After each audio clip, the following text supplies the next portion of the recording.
अभ्यास का महत्व। प्राचीन समय में विद्यार्थी गुरुकुल में रहकर ही पढ़ा करते थे।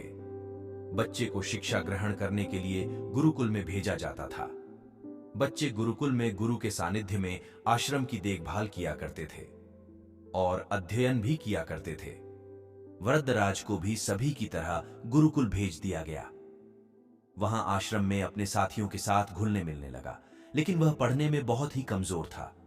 गुरुजी की कोई भी बात उसके बहुत कम समझ में आती थी। इस कारण सभी के बीच वह उपहास का कारण बनता है। उसके सारे साथी अगली कक्षा में चले गए, लेकिन वो आगे नहीं बढ़ पाया।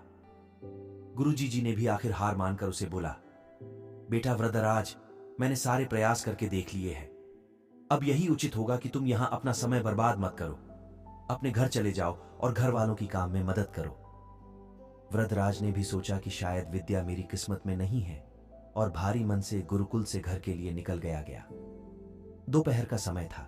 रास्ते में उसे प्यास लगने लगी। इधर उधर देखने पर उसने पाया कि थोड़ी दूर पर ही कुछ महिलाएं कुएं से पानी भर रही थीं। वह कुएं के पास गया। वहां पत्थरों पर रस्सी के आने जाने से निशान बने हुए थे। तो उसने महिलाओं से पूछा, ये निशान आपने कैसे बनाए? तो एक महिला ने जवाब दिया, बेटे, ये निशान हमने नहीं बनाए। ये तो पानी खींचते समय इस कोमल रस्सी के बार बार आने जाने से ठोस पत्थर पर भी ऐसे निशान बन गए हैं। वरदराज सोच में पड़ गया। उसने विचार किया कि जब एक कोमल से रस्सी के बार बार आने जाने से एक ठोस पत्थर पर गहरे निशान बन सकते हैं, तो निरंतर अभ्यास से मैं विद्या ग्रहण क्यों नहीं कर सकता? वरदराज ढेर सारे उत्साह के साथ वापस गुरुकुल आया और अथक कड़ी मेहनत की। गुरुजी ने भी खुश होकर भरपूर सहयोग किया।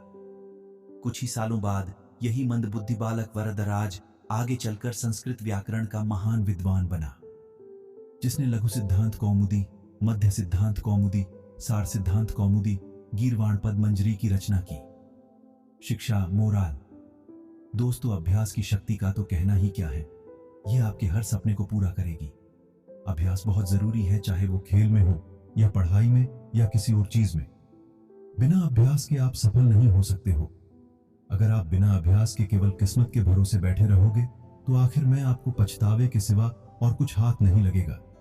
इसलिए अभ्यास के साथ धैर्य, परिश्रम और लगन रखकर आप अपनी मंजिल को पाने के लिए जुट जाएं।